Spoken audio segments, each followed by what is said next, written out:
शांति। ओम शांति।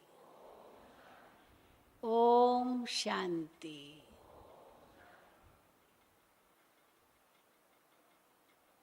ब्रह्मपुर में आकर इतने सब भाई बहनों को देखकर मन हर्ष आ गया। दूर दूर से आप सभी आए हो। इतनी गर्मी में अपना नौकरी धंधा को थोड़े समय के लिए छोड़ कर आए हो। छुट्टी तो नहीं है आज, लेकिन फिर भी आप बाबा के प्यार में पहुंच गए हो, तो इसलिए मेरे तरफ से भी आप सभी को बहुत बहुत धन्यवाद। धन्यवाद। नाम ही है ब्रह्मपुरी, और मुझे कुंदा बहन ने बताया यहाँ ब्राह्मण जाति बहुत रहते हैं, तो ब्राह्मण के नाम पर ब्रह्मपुर नाम रखा है। और बाबा ने तो कहा है कि तुम बच्चे हो सच्चे ब्राह्मण, ब्रह्मा मुख वंशावली, डायरेक्ट ब्रह्मा की संतान, देवता बनने वाले। सभी देवता बनने वाले हैं ना जी? हाँ, सभी देवता बनने वाले हैं, पर ब्राह्मण से देवता बनने से पहले हमें फरिश्ता बनना होगा। फरिश्ता बनने के बाद हमें घर जाना होगा, और घर जाने के लिए, फरिश्ता बनने के लिए हमें संपन्न और संपूर्ण बनना है। तो बाबा ने हम बच्चों को बहुत ऊंचा लक्ष्य दिया है, और साथ साथ ये भी ध्यान खिंचवाया है कि बच्चे, समय बहुत कम है। सावधान भी हमें किया है कि बच्चे, 63 जन्मों में तो आपने बहुत विकर्म किए, बहुत पापों का बोझा सिर पर चढ़ाया। अब एक जन्म के लिए पवित्र और योगी बनो। मुझे याद करो, तो आपके जो भी 63 जन्मों के पाप हैं वो सब भस्म हो जाएंगे। और उसके लिए बाबा हम बच्चों को सदा श्रीमत देते रहते हैं। तो हमें बहुत अच्छा विषय दिया गया है, कर्म फल का सिद्धांत। कहा जाता है कर्मों की गति बड़ी गहन है, और साधारण इंसान इस कर्म गति को नहीं समझता है, और नहीं समझने के कारण उसके मन में कई प्रकार के प्रश्न उठते हैं। ये ऐसा क्यों, वो वैसा क्यों, ये नहीं होना चाहिए, यही होना चाहिए, ऐसे नहीं करना चाहिए, ऐसे ही करना चाहिए, ये ऐसे क्यों नहीं करता, ये क्यों नहीं समझता, ये इसने क्या कर लिया है, तो क्या, क्यों, कौन, कहाँ, कैसे, कई प्रकार के प्रश्न मन में उत्पन्न होते हैं, जिन प्रश्नों के कारण मनुष्य इतने मूझ जाते हैं, उलझन में आ जाते हैं, और उलझन में आकर के दुखी हो जाते हैं। और दुखी होकर के हम देखते हैं दुनिया में कितने प्रकार के कष्ट अपने आप को देते हैं। दुखी होकर के, और दुख का अति विकराल स्वरूप क्या हो जाता है, अपना घात भी कर लेते हैं। समझते हैं इस दुख की दुनिया में तो हमको जीना ही नहीं है, ये संसार है ही दुखों का घर, हमको इस दुख की दुनिया में रहना ही नहीं है, तो अपना आत्मघात कर ले, अपना आत्मघात कर लेते हैं और अपना ये अमूल्य जीवन नष्ट कर लेते हैं। लेकिन बाबा ने जब से हमें आत्मा का ज्ञान दिया, परमात्मा का ज्ञान दिया, कर्मों का ज्ञान दिया, समय का ज्ञान दिया, इस ज्ञान के आधार से हम सब समझ गए हैं कि हमें क्या करना चाहिए, क्या नहीं करना चाहिए। इसलिए कर्मों का सिद्धांत बहुत गहरा है। तो क्यों नहीं लोग समझते हैं? इसके कई कारण हैं। सबसे बड़ा कारण है कि कर्म तो कर लेते हैं, लेकिन फल की इच्छा तुरंत चाहते हैं, या कोई गलत कर्म करते हैं तो उसका फल जो दुख मिलना चाहिए वो तुरंत नहीं मिलता है। और हम देखते हैं दुनिया में जो बहुत पाप करते हैं, बहुत सबको दुख देते हैं, कितने सारे गलत काम करते हैं, वो तो मौज करते हैं। कितने बेईमान हैं, कितनों को दुख देते हैं, लेकिन वो मौज कर रहे हैं। और कई बेचारे इतने ईमानदार हैं, मेहनत की कमाई खाते हैं, कभी किसी को दुख नहीं देते हैं, बहुत सिंपल लाइफ जीते हैं, लेकिन कई दुख उनके जीवन में आते हैं। तो कई लोगों के मन में प्रश्न उठता है कि ऐसा क्यों? क्योंकि कर्म सिद्धांत तो यही कहता है कि आप जैसा करोगे वैसा भरोगे, और जैसा करोगे वैसा भरोगे का मतलब है कि आपका जैसा कर्म होगा वैसा ही वो आपको वापस आएगा। ये है कर्म सिद्धांत। जैसा आप बीज डालेंगे वैसा ही फल काटेंगे। तो कर्म सिद्धांत एक साधारण रूप में तो ये बहुत सहज है समझना, लेकिन कर्म सिद्धांत अनुसार फल उस हिसाब से नहीं मिलता है, तो लोगों के मन में प्रश्न उठता है ऐसा क्यों? लेकिन कर्म सिद्धांत को समझना इतना सहज नहीं है। हाँ, ये ज़रूर है, किसी को दुख देंगे तो दुख मिलेगा, सुख देंगे तो सुख मिलेगा, लेकिन ज़रूरी नहीं है कि तुरंत मिले। यहाँ पर बहुत बैठे होंगे जो खेती करते हैं, तो देखो बीज कब डालते हैं और फल कब मिलता है। तुरंत तो नहीं मिलता है कुछ भी।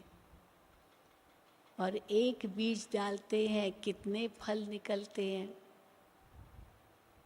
तो एक फल तो नहीं निकलता, एक का 100 गुना हो जाता है, लाख गुना हो जाता है। लेकिन एक बात तो पक्की है कि जैसा करोगे वैसा भरोगे, पर तुरंत भरोगे ऐसे नहीं है। कई बीज बहुत जल्दी फल देते हैं और कई बीज बहुत देर से फल देते हैं। कई बीज केवल मौसम में फल देते हैं और कई बीज सारा साल देते हैं। और बीज के लिए धरनी भी सही चाहिए, फिर उसमें खाद भी हो, उसको पानी भी देना है, उसकी रक्षा भी करनी है, तब जाकर के फल मिलता है। तो कर्म का बीज भी ऐसा ही है। हम सोचते हैं मैंने तो बहुत अच्छा कर्म किया, मैंने तो किसको बहुत सुख दिया, फिर मुझे दुख क्यों मिला। लेकिन हम ये भूल जाते हैं कि अभी मैंने अच्छा कर्म किया, पर अभी ही फल मिलेगा ये ज़रूरी नहीं है। ये कर्म संचित हो गया। संचित कर्म होने के कारण ये अपने समय पर फल देगा, और कितने हद तक देगा वो भी हम तुरंत नहीं बता सकते हैं। एक फल में कितने बीज होते हैं शायद हम गिनती कर सकते हैं, लेकिन एक बीज से कितने फल निकलेंगे हमें तुरंत तो पता नहीं चलता। लेकिन इसका मतलब ये नहीं है कि हम अच्छे कर्म करना छोड़ दें। कई कहते हैं हम तो इतना सुख देते, हमको तो कोई सुख देता ही नहीं है, तो मैं भी सुख क्यों दूं। ये ऐसे ही करता है तो मैं भी ऐसे ही करूँगा। इसलिए हम अपने श्रेष्ठ कर्मों को छोड़ देते हैं, क्योंकि धीरज नहीं है। वैसे कहा जाता है धीरज का फल मीठा होता है, धीरज का फल मीठा होता है। जो सहज पके सो मीठा होए। जो पेड़ पर ही पकता है ना फल, वो बहुत मीठा हो जाता है। कच्चा फल खा लिया तोड़ करके तो कच्चा तो क्या, कड़वा होगा, सख्त होगा, पेट में दर्द करेगा। इसलिए पकने दो, पकने दो, समय पर अपने आप वो फल निकलेगा। तो कर्म का बीज भी ऐसा ही है, लेकिन हम लोगों को धीरज नहीं है। हमने अभी किया तो अभी मिलना चाहिए। कई ब्राह्मण बच्चों में भी ऐसे ही है। मैंने इतनी सेवा की, मैंने इतनी मेहनत की, मैंने इतना कुछ तन से, मन से, धन से बहुत सहयोग दिया, लेकिन बहन जी ने तो मेरा नाम भी नहीं लिया। मान तो नहीं दिया लेकिन नाम भी नहीं लिया, तो मैं आगे से नहीं करूँगा, ऐसे ही सोच लेते हैं। अब जो आपने किया वो आपका भाग्य तो बन गया, लेकिन नाम के भूखे बन गए तो वो भाग्य कट जाएगा, क्योंकि उस नाम में ही भाग्य आ गया। इसीलिए कहावत है, बहुत कहावतें हैं कि नेकी कर दरिया में डाल। अच्छा काम करते हो तो बताने की भी ज़रूरत नहीं है मैंने किया, और गलत काम करते हो तो सच बताकर माफ़ी ले लो। और अच्छा काम कर रहे हो तो अभिमान मत दिखाओ मैंने किया, आपको उसका फल ज़रूर मिलेगा। आज नहीं तो कल, नहीं तो चाहे अगले जन्म में भी मिलेगा। पर आप ये नहीं सोचो हमको फल क्यों नहीं मिला, वो भगवान पर छोड़ दो, है ना। इसलिए गीता में भी आता है ना, कर्मणे वाधिका रस्ते माँ फलेषु कदाचनम। कर्म पर तुम्हारा पूर्ण अधिकार है। आप क्या कर्म कर रहे हो, आपकी सोच, आपकी वृत्ति, दृष्टि के आधार पर वो होगा। लेकिन फल की चिंता आप तुरंत मत करो। आप अच्छा कर्म करते जाओ, करते जाओ। और जहाँ श्रेष्ठ कर्म की बात है वहाँ ये भी कहा जाता है जो कल करना सो आज कर, जो आज करना वो अभी कर, तो अभी कर। हाँ, इसीलिए कहते हैं नेकी और पूछ पूछ। नेक काम करने लिए पूछना भी नहीं पड़ता है, मैं ये करूं, मैं ये करूं, करो।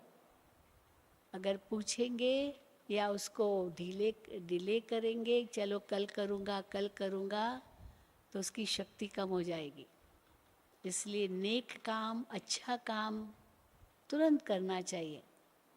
हाँ, गलत काम है, गुस्सा करना है, किसको थप्पड़ मारनी है, किससे लड़ना है, तो ये कहो ठीक है कल करूँगा। अब कल जब आएगा तो भूल जाएंगे, वो शक्ति कम हो जाएगी। इसीलिए जो बुरा काम है उसको बोले पोस्टपोन करो, कल आवे, कल तो वैसे ही नहीं आता है। चलो आज आ गया तो फिर कहो कल, फिर कहो कल, तो आप उस गलत कर्म से बच जाएंगे। इसीलिए श्रेष्ठ कर्मों की पूंजी हम बच्चों को जमा करनी है। और बाबा कहते हैं ये श्रेष्ठ कर्मों की पूंजी आपके साथ जाएगी। कब मिलेगा, कैसे मिलेगा, ये सोचो मत, बस करते जाओ। किस रूप में मिलेगा ये भी नहीं सोचो, किस भी रूप में मिल सकता है, किसके द्वारा मिलेगा, कहाँ मिलेगा, ये भी नहीं सोचो। बस आप श्रेष्ठ कर्मों का बीज डालते जाओ। और किसको कहते हैं श्रेष्ठ कर्म, बाबा ने वो भी बताया। भ्रष्ट कर्म, श्रेष्ठ कर्म क्या होते हैं वो बाबा ने सब बताया है। विकर्म क्या होते हैं, अकर्म क्या होते हैं, सत्कर्म क्या होते हैं, बाबा ने अपनी मुरलियों में सब कुछ बताया है। तो हम ये प्रश्न कर ही नहीं सकते, पता नहीं ये अच्छा कर्म है या गलत कर्म है। कई लोग सोचते हैं कि है तो ये अच्छा कर्म, लेकिन कईयों के लिए ये गलत कर्म भी है। लेकिन अच्छा कर्म अच्छा ही होगा, ये हो नहीं सकता कि वो गलत हो। और गलत कर्म गलत ही होगा, वो हो ही नहीं सकता कि वो अच्छा हो। लेकिन हम इसको कैसे पहचानें कि गलत कर्म कौन सा है, अच्छा कर्म कौन सा है। इसीलिए बाबा हम बच्चों को श्रेष्ठ कर्म करने के लिए ज्ञान देते हैं। बच्चे, जो भी कर्म करो देही अभिमानी होकर करो, जो भी कर्म करो मेरी याद में करो।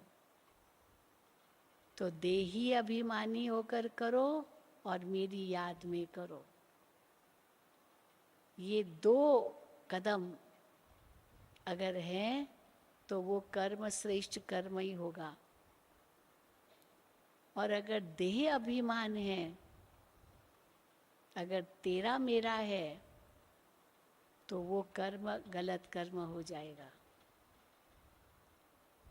क्योंकि अगर देही अभिमानी होकर कर्म करते हैं तो मैं तो आत्मा हूँ, मैं आत्माओं से बात कर रही हूँ, मैं आत्माओं से मिल रही हूँ। और ये सब आत्माएं बाबा के बच्चे हैं, भगवान के बच्चे हैं। तो मेरी दृष्टि भी शुद्ध हो जाएगी। अगर हम देह अभिमान से कर्म करते हैं तो बहुत अंतर पड़ जाएगा, ऊंच नीच का भी भेद हो जाएगा। मैं तो ऊंच हूँ, ये तो नीच है, मैं तो फलानी जाति का हूँ, ये तो नीच जाति का है। अभी नागपुर में मैं थी तो बता रहे थे कैसे डॉक्टर अंबेडकर ने बौद्ध धर्म अपनाया और इतने सारे जो भी शेड्यूल कास्ट या जो भी कम जाति वाले थे सबको बौद्ध धर्म में ला दिया। क्यों? क्योंकि उनके साथ भेदभाव हो रहा था। तो भेदभाव होने के कारण समाज में ब्राह्मण जाति को ऊंची जाति मानी जाती थी, शूद्र जाति को नीची जाति मानी जाती थी। उनके लिए कई जो समाज में मिलता था वो उनको नहीं मिलता था, तो बहुत आक्रोश था। तो इसीलिए वो उनका बहुत यादगार है, आप जानते हैं। लेकिन अभी समय बदल गया है। अभी हम देखते हैं कि कानून के विरुद्ध अगर गए तो सज़ा है। और हम ये नहीं कह सकते कि मुझे इस कानून का पता नहीं था। इसलिए अंग्रेजी में कहते हैं ignorance of law is no excuse. अगर आपको कानून का पता नहीं है तो आप ये बहाना नहीं दे सकते मुझे पता नहीं था और आपको माफ़ किया जाएगा। पता होना चाहिए कि आपको कोई भी गलत काम नहीं करना है, कानून के विरुद्ध नहीं करना है। कानून के अंदर रहेंगे, मर्यादाओं के अंदर रहेंगे, नियमों के अंदर रहेंगे तो आपका सब कुछ सरल हो जाएगा। अगर कानून को तोड़ेंगे तो वो तो गलत काम हो ही जाएगा, सज़ा मिलेगी। तो बाबा ने हमको इतना ऊंचा ज्ञान दिया है कि बच्चे इन कर्म इंद्रियों से कोई भी पाप कर्म मत करो। तो एक एक इंद्री को कैसे यूज करो वो बाबा बताते। आत्मा के ज्ञान से इंद्रियों के तो मालिक हो। ये इंद्रियों से कैसे कर्म करना है आप मालिक हो करके करो। ये मत कहो पता नहीं कैसे हो गया, पता नहीं। पता नहीं ये कहना कितना बड़ा ज्ञान है। पता है सब कुछ। और कैसे हो गया आपकी आज्ञा के बिना। आपके नीचे जो काम कर रहे हैं वो गलत काम कर रहे हैं आपकी आज्ञा के विरुद्ध, आपको पता ही नहीं। तो दोष उनका नहीं है, आपका है कि क्यों नहीं पता रखा कि क्या कर रहे हैं, क्यों ऐसे छोड़ दिया। तो दोष तो बड़े को मिलेगा, छोटों को नहीं। तो आत्मा मालिक है और मालिक बनकर के इंद्रियों को चलाए। तो मैं आँखों से देख रही हूँ तो कैसे देख रही हूँ, किसको देख रही हूँ।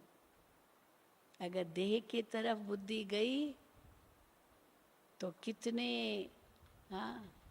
कितनी बातें सामने आ जाएगी। नाम रूप धर्म जाति भाषा प्रांत देश न जाने क्या क्या, कितने भेद बढ़ जाएंगे। इसीलिए बाबा कहते हैं देह को देखो ही मत, आत्मा को देखो। भ्रुकुटी में देखो, भ्रुकुटी के नीचे नहीं, क्योंकि भ्रुकुटी के नीचे देखा तो सब भेद चालू हो जाएंगे। इनकी आंखें कैसी है, इनका नाक कैसा है, इनके होंठ कैसे हैं, इनके कान कैसे हैं, हाँ? फिर इनके शरीर का स्ट्रक्चर कैसा है। तो वो सतो रजो तमो स्थिति बन जाएगी। और भ्रुकुटी में देखो तो सबकी आत्मा चमक रही है, सबका मस्तक एक जैसा है। हाँ, मस्तक सबका एक जैसा है ना, और आत्मा चमक रही है। तो जब हम ये दृष्टि अपनाते हैं तो हमारे कर्म बहुत श्रेष्ठ बन जाते हैं। और फिर वो दृष्टि से अगर बाबा की याद की दृष्टि है तो वही दृष्टि किसी को निहाल कर देगी। हाँ, वैसे भी कहावत है, ट्रकों के पीछे लिखा रहता है, बुरी नजर वाले आगे तेरा मुंह काला, बुरी नजर वाले तेरा मुंह काला। तो किसी ने बुरी नजर रखी उसको बद्दुआ मिल जाती है। बुरी नज़र रखे, और कोई संत महात्मा गुरु वो देखता है किसी को, तो जिसको देखता है उसको इतनी खुशी होती है कि गुरु जी ने मुझ पर नज़र डाली, मैं निहाल हो गया। तो किसी की नज़र पड़ी तो वो निहाल हो गया, और किसी की नज़र पड़ी तो बेहाल हो गया। हाँ? उसको बद्दुआ मिल गई। तो ये हमारी आँखें किसको देखे, ये पवित्र आँखें हो, दृष्टि हमारी पवित्र हो, जिसको बाबा कहते हैं सिविल आँखें। सिविल, सभ्य, सिविल माना सभ्य, सभ्य माना मर्यादाओं के अनुकूल।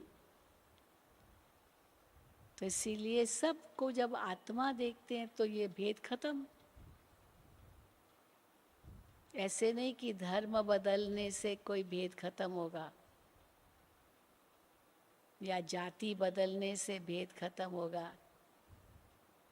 आजकल तो कितने प्रकार के भेद हैं, और फिर कहते हैं भाई भाई। तो भाई भाई कैसे होके रहेंगे जब पहले ये जो भेद है वो खत्म हो ना। जैसे अनेक लकड़ियां हैं अनेक पेड़ों की, और वो लकड़ियां मिला करके हमने एक बंडल तो बना लेंगे हम, लेकिन एक पेड़ तो नहीं बना सकेंगे ना। अनेक लकड़ियों का बंडल बना लेंगे, लेकिन वो एक लकड़ी हो जाए वो तो नहीं होगा ना। इसीलिए बाबा कहते हैं ये भेद खत्म करने लिए अपने दृष्टि को पवित्र बनाओ, इन कानों को भी शुद्ध बनाओ। इन कानों से क्या सुनना है? किसी ने कुछ किया, किसी ने कुछ कहा, ठीक है, एक कान से गया दूसरे कान से निकल गया। इन कानों को भी शुद्ध करना है। इसलिए बाबा बार बार मुरलियों में क्या कहते हैं, बच्चे, hear no evil, see no evil, talk no evil. और बाबा ने दो और जोड़ दिया है। कौन सा दो और जोड़ दिया है? हाँ, think no evil, do no evil. Think no evil, सोचो भी नहीं, क्योंकि हर एक का अपना अपना हिसाब किताब है, कर्म है। मैं उनके कर्म में इंटरफियर करूँगा तो कर्म मेरे साथ लग जाएगा, दोषी मैं बन जाऊँगा। कई ऐसी कहानियाँ बताई है, बहुत सारी कहानियाँ हैं कि किसने तो गलत किया, लेकिन दूसरे ने उसको देखा और सबको वर्णन किया, तो करने वाला तो छूट गया, परंतु जिसने देखा और वर्णन किया वो पकड़ा गया। इसने ही किया होगा, पर नाम दूसरे का ले रहा है, क्योंकि वर्णन ही करता रहा। कोई चोर होगा, तो वो भी चोर चोर चोर चोर करता रहेगा ना, तो जो सीआईडी है वो समझ जाएगी ये इतना चिल्ला रहा है, यही चोर होगा। हाँ? जो चोर होता है वो शांत रहेगा, पर दूसरा चिल्लाएगा चोर चोर चोर चोर, तो वो जिसने चिल्लाया उसी को पकड़ लेंगे कि ये अपने आप को छिपा रहा है, इसी ने चोरी की है।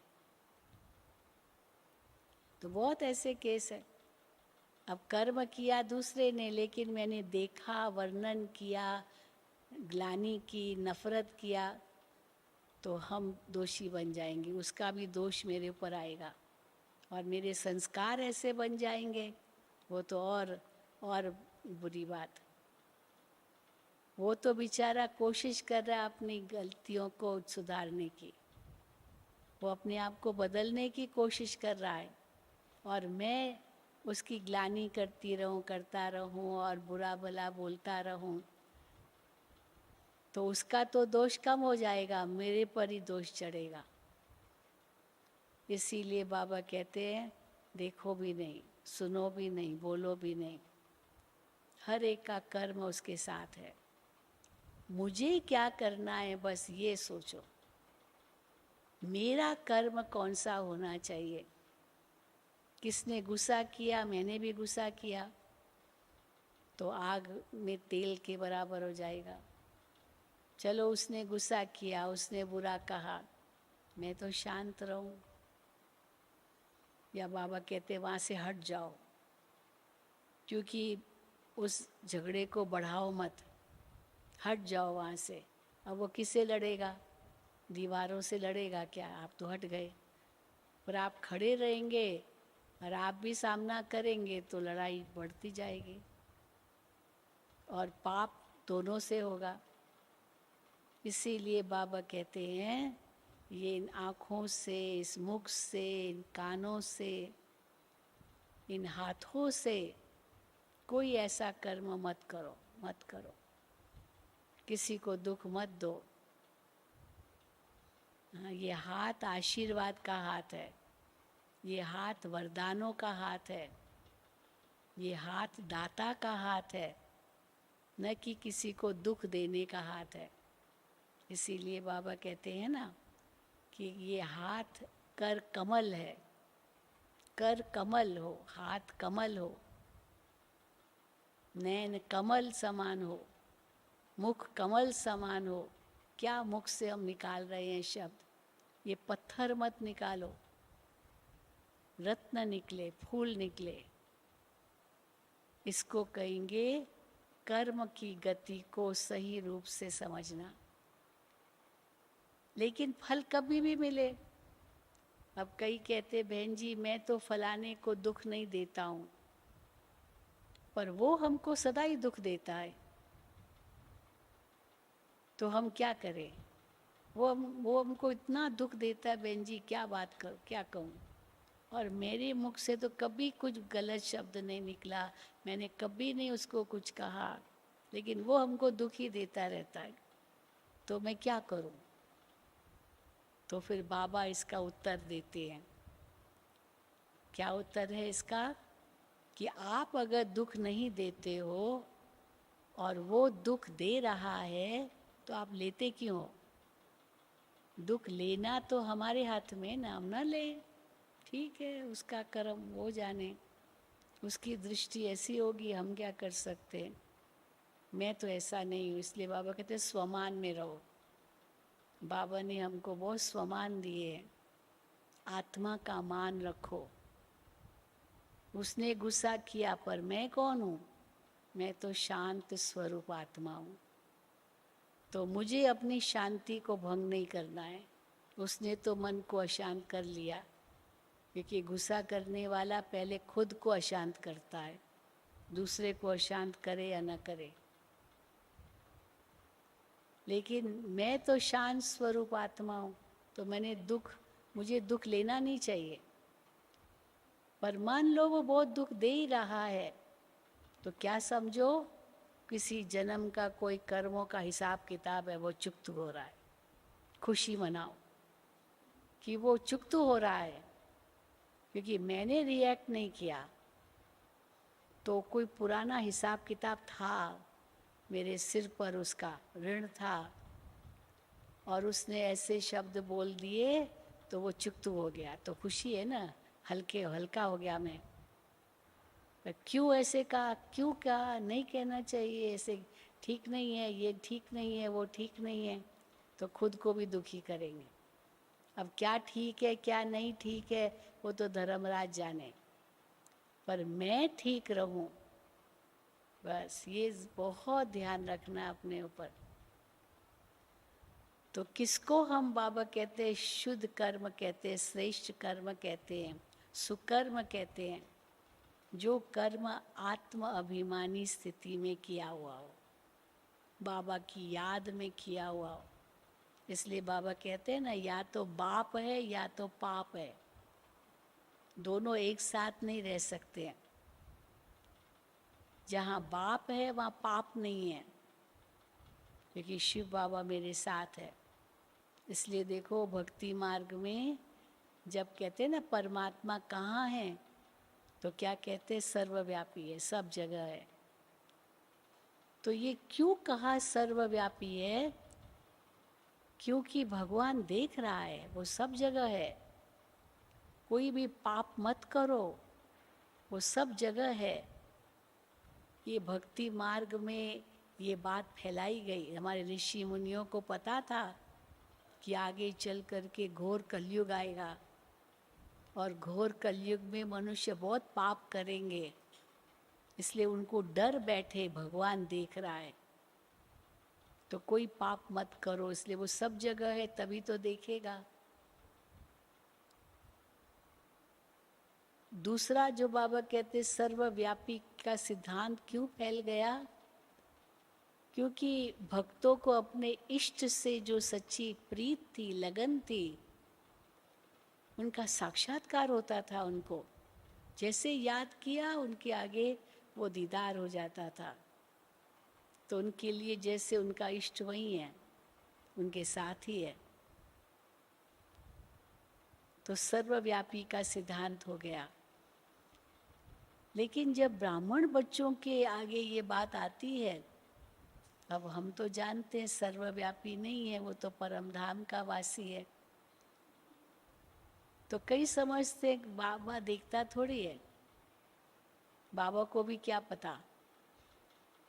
या तो कोई ऐसी गलती करेंगे फिर कहेंगे बाबा आपको तो पता है ना। बाबा कहते पता हो या न हो बाबा को बताओ। बाबा को बताएंगे तो आपके यहाँ पाप हल्के हो जाएंगे। बाबा को बताओ, सच बताओ। इसलिए जो सच्चा है वो नाचता है, जो झूठा है वो रोता है। तो हमको क्या बनना है? क्या बनना है? हाँ, क्या बनना है? सच्चा बनना है। तो बाबा सत्य है तो हम भी सत्य हैं। इसीलिए बाबा कहते हैं सच त बीठो नच। हाँ, ये सिंधी में कहावत है। एक हमारे भाई थे बेंगलोर में, अंगना भाई, बाबा उसका वर्णन करते हैं मुरली में। जैसे बाबा को देखता था इतना खुशी में नाचता था। बाबा सच त बीठो नच, सच त बीठो नच। कन्नड़ा था, वही सिंधी नहीं था, लेकिन वो सच त बीठो नच मना जो सच्चा होगा वो नाचेगा। और बाबा के आगे नाचता रहता था। बाबा उसको बहुत प्यार करते थे। बाबा कहते थे ये बच्चा सच्चा है, सच्चे दिल वाला है। और सच्चे दिल पर साहिब राजी, बाबा कहते हैं। तो बहुत प्यार बाबा उनको देते थे। और सचमुच तन मन धन बस एक बाबा, दूसरा न कोई। इतनी लगन थी। कितने सेंटर खोले बेंगलोर में, बहनों को रखा, बहुत सेवा की। इसलिए बाबा कहते हैं कि जैसे बाप सत्य है, तुम बच्चे भी सत्य हो। आत्मा सत्य है, अविनाशी है। तो अविनाशी आत्मा बन करके हमारे कर्म कौन से होने चाहिए? जो अविनाशी चले। आत्मा के साथ सत्कर्म ही चलेंगे। पाप कर्म तो यहीं भोगेंगे। कहते हैं ना, अंत भला सो भविष्य भी भला, अंतमति सो गति। अंत में कईयों के कैसे कष्टदायक मृत्यु होती है, बहुत कष्ट होता है। और कईयों की मौत देखो बिल्कुल जैसे मक्खन से बाल, पता भी नहीं चला, इतना सहज। बहुत हमारी बहनों का अनुभव हम सुनते हैं, कैसे बाबा के प्यार में इतनी खोई रही। औरों का मोह था उनके साथ, बहुत मोह था, लेकिन वो न्यारी प्यारी रही। सब उनके सामने, पता है अभी ये जाने वाली है, परंतु वो न्यारी प्यारी। और जैसे ही वो थोड़ा दूर हुए और जिस समय कोई नहीं सामने था, आत्मा उड़ गई बाबा के पास। कोई नहीं सामने था, क्योंकि उनका हिसाब किताब पूरा हो गया था। उन दूसरों का मोह था, लेकिन उसका कोई मोह नहीं था, और आत्मा एक सेकंड में उड़ गई, पता भी नहीं चला। ऐसे कईयों का अनुभव सुनते हैं। तो हमारा भी अंत कैसा हो, हमारा अंत कैसा हो, हाँ, दुखदाई हो, कष्टदायक हो, बहुत ही दर्द वाला हो, नहीं। पर उसके लिए क्या करना पड़ेगा? देही अभिमानी बनना पड़ेगा। हर वक्त मैं आत्मा, देह से न्यारी हूँ, देह से न्यारी हूँ। दूसरों को भी उसी रूप में देखो, क्योंकि ये विकारों की जड़ है ही देह अभिमान। काम, क्रोध, लोभ, मोह, अहंकार, सारे विकार जिनसे पाप बनते हैं, इनकी जड़ है देह अभिमान। इसीलिए एक एक विकार को जीतने का लक्ष्य नहीं रखो। बहुत नहीं तो रावण के अनेक सिर दिखाते ना, एक एक सिर को काटने की कोशिश की तो रावण नहीं मरा, लेकिन उसकी नाभि में जब मारा तब रावण मरा। तो सबकी विकारों की नाभि है देह अभिमान। तो देह अभिमान को कैसे हम जीते, वो अभ्यास चाहिए, और अंत में वही काम आएगा, वही अशरीरी स्थिति काम आएगी। पर उसके लिए हमें हर कर्म करते हुए देही अभिमानी बनना पड़ेगा, क्योंकि जैसे ही देह अभिमान में आए तू मैं चालू हो जाएगा। जैसे ही देह अभिमान में आए तेरा मेरा चालू हो जाएगा। जैसे ही देह अभिमान में आए अवगुण देखना चालू कर देंगे। जैसे ही देह अभिमान में आए मुख से कटु वचन निकलने शुरू हो जाएंगे। इसलिए बाबा कहते हैं अपने ऊपर कंट्रोल रखो। चलो कोई बात हो गई, फिर उसका बहुत चिंतन भी मत करो, मुझे ऐसे नहीं करना चाहिए था, ये मैंने गलत कर दिया, अब क्या होगा। चलो माफ़ी मांग लो, ख़त्म, भूल जाओ, भूल जाओ। भूलना भी आना चाहिए। दूसरे ने गलती की, चलो भूल जाओ। फॉरगिव एंड फॉरगेट, क्षमा करो और भूल जाओ। क्षमा करना आना चाहिए। कौन क्षमा कर सकता है? जिसका बड़ा दिल होगा। अगर संकुचित दिल है तो क्षमा नहीं कर सकेंगे। क्षमा करने के लिए बड़ा दिल चाहिए।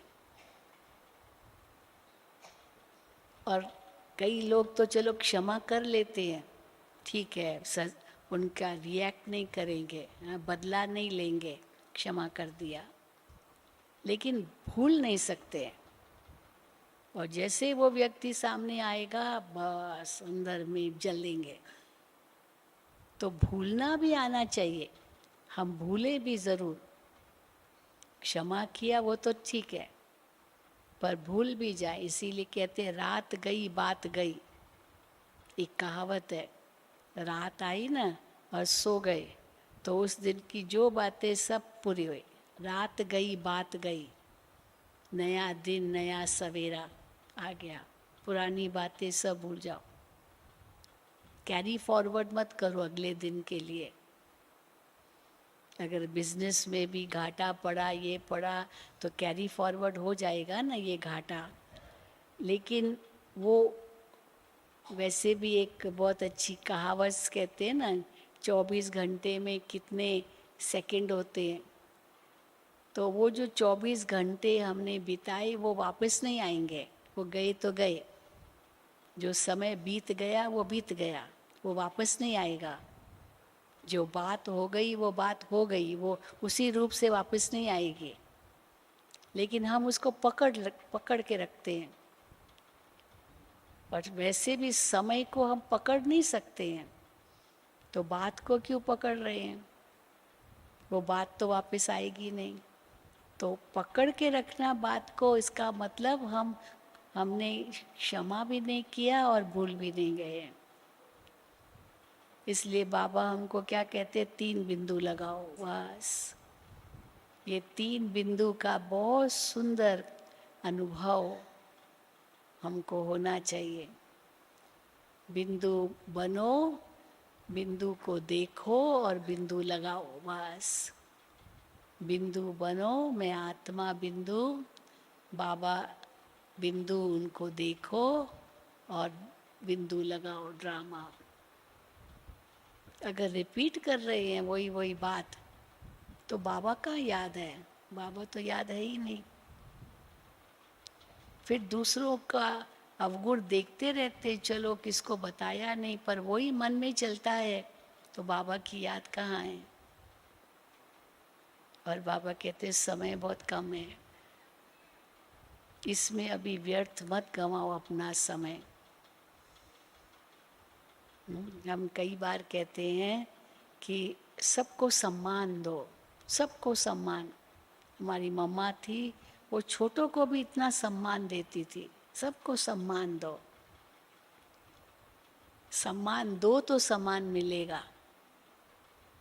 आप सम्मान नहीं देंगे तो सम्मान क्यों मिलेगा? चलो आपने दिया, उसने नहीं दिया आपको सम्मान, तो भी आप घबराओ मत, एक दिन ज़रूर झुकेगा वो। आप सम्मान देते जाओ, आप झुको। वो नहीं झुक रहा है, मत झुके, आप झुको। चलो सम्मान नहीं दे सकते हो तो कम से कम उनका कोई अच्छा गुण तो देखो, क्योंकि हर एक में कोई ना कोई गुण है। ऐसे हो नहीं सकता कि कोई भी गुण नहीं है उसमें, तो उसका गुण देखो। सम्मान नहीं दे सकते हो, अभिमान होता है ना, तो सम्मान नहीं दे सकते हैं, लेकिन किसका गुण देखना ये भी एक बहुत बड़ी कला है। चलो गुण नहीं देख सकते हो, बहुत अवगुण हैं, परंतु उनको स्वीकार तो करो, उसके लिए सहन तो करो। तो सहन करने की भी ताकत नहीं, तो स्वीकार करने की भी ताकत नहीं, गुण देखने की भी ताकत नहीं, सम्मान तो दूर ही रह जाता है। फिर बताओ उसका कर्म कैसा होगा? इसीलिए बाबा कहते हैं, हाँ, बिंदु बनो, बिंदु को देखो, बिंदु को लगाओ ड्रामा। ड्रामा का ज्ञान बाबा ने हमको इतना सुंदर दे दिया है। कई लोग इसमें मूंझते हैं, अगर ड्रामा में है तो ड्रामा ही कराएगा, फिर हम क्यों मेहनत करें, जो होगा ड्रामा में होगा। लेकिन ड्रामा भी पुरुषार्थ के आधार पर प्रारब्ध है। जब कहते हैं ना बनी बनाई बन रही, तो जो बनी बनाई है वही बन रही है, पर बन तो रही है ना। बनी बनाई क्या है वो पता नहीं है, पर बन रही है वही। तो मुझे वो जो बन रही है उस पर ध्यान देना है। बनी बनाई ये नहीं सोचना है, बन रही है, और जो बन रही है वही बनी बनाई हो जाएगी। इसलिए मुझे उस पर ध्यान देना है जो बन रही है। इसलिए ड्रामा का ज्ञान बहुत सुखदाई भी है। आप बिंदु लगा दो ड्रामा, कोई बात नहीं ड्रामा, लेकिन बार बार ड्रामा ड्रामा ड्रामा करते रहेंगे तो आप कभी आगे नहीं बढ़ सकेंगे। ड्रामा तब यूज़ करो जब कोई बात घट गई, हो गई, अब आप वापस तो ले नहीं सकते हो, वापस तो ले नहीं सकते, लेकिन शिक्षा ले सकते हो उससे। समझ सकते हो कि ये गलत था, मुझे आगे नहीं करना है, आगे नहीं करना। ये जैसे समझा आपने, ऑटोमेटिकली आपने उसको कंट्रोल कर लिया, आप मालिक हो। ये नहीं ऐसे कह सकते पता नहीं ये हाथ कैसे चल पड़ा, कैसे किसको थप्पड़ मार दी, पता ही नहीं कैसे ये हाथ ने थप्पड़ मारी। अब हाथ अपने आप थप्पड़ मारेगा क्या? वो तो आपने हाथ उठाया और थप्पड़ मारी ना, अपने आप तो नहीं हुआ।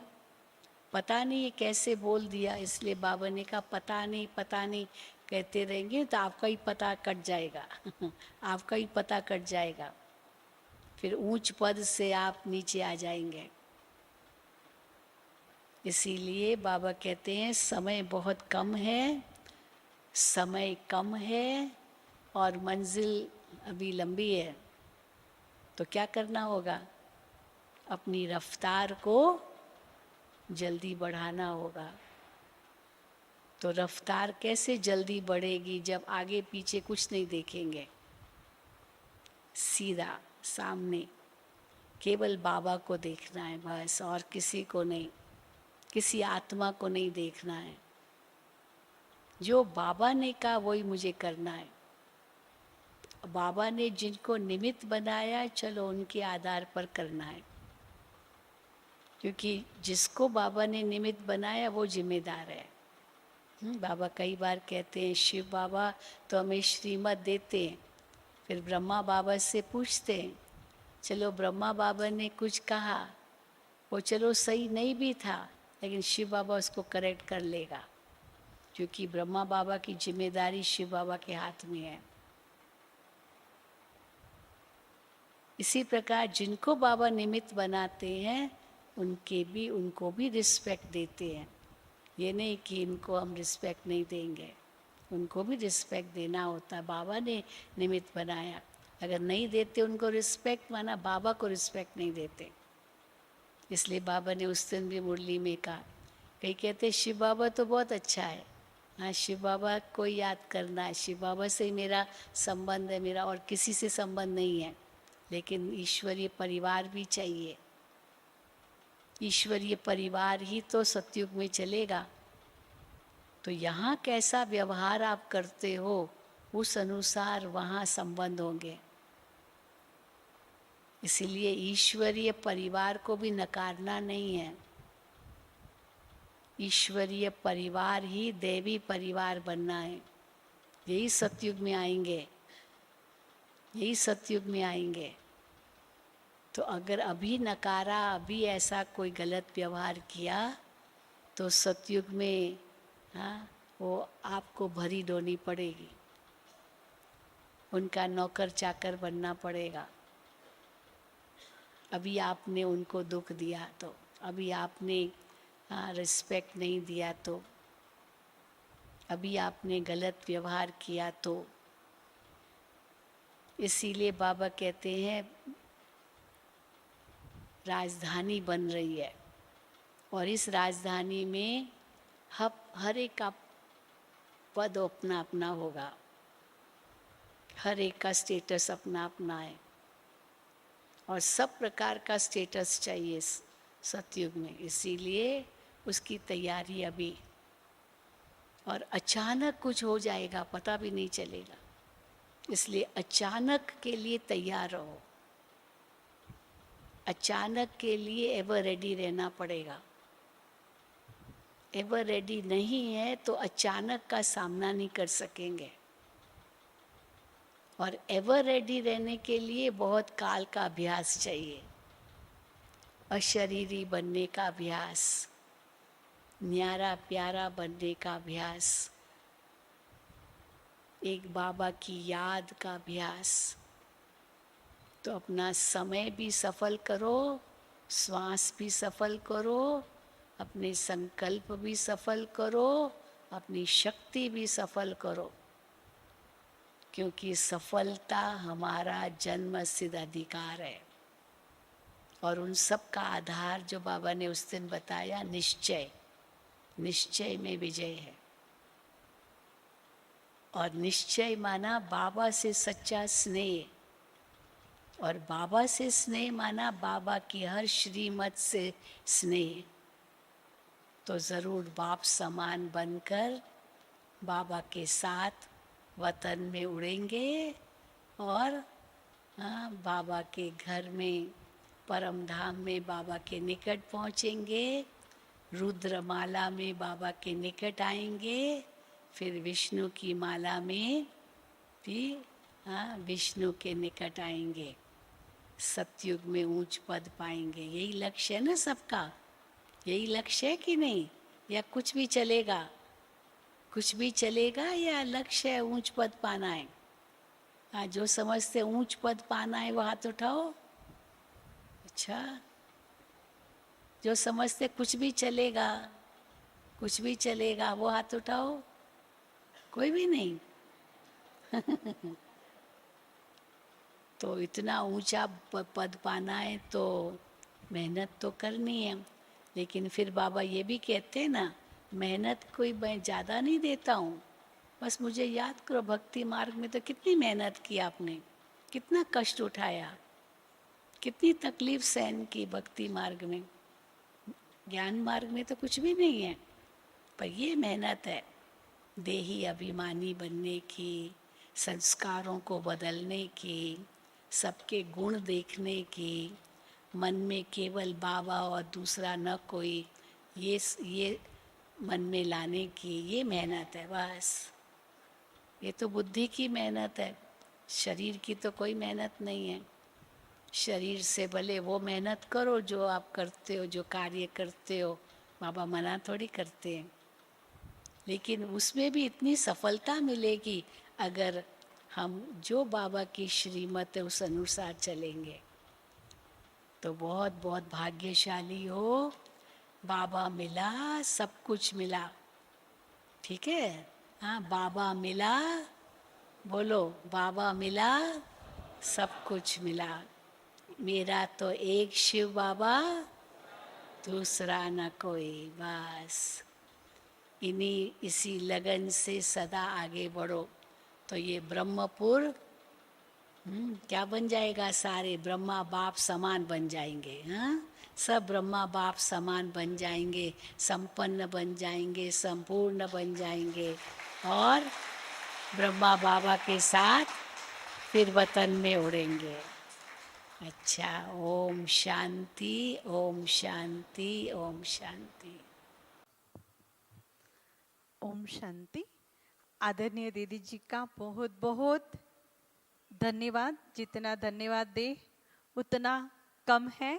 और आज सचमुच इतनी सुंदर ज्ञान की बरसात हुई, हम सब भरपूर हुए हैं और सभी दीदी जी का बहुत अभिनंदन करते हैं। दीदी जी ने इतना समय हम सभी को दिया है।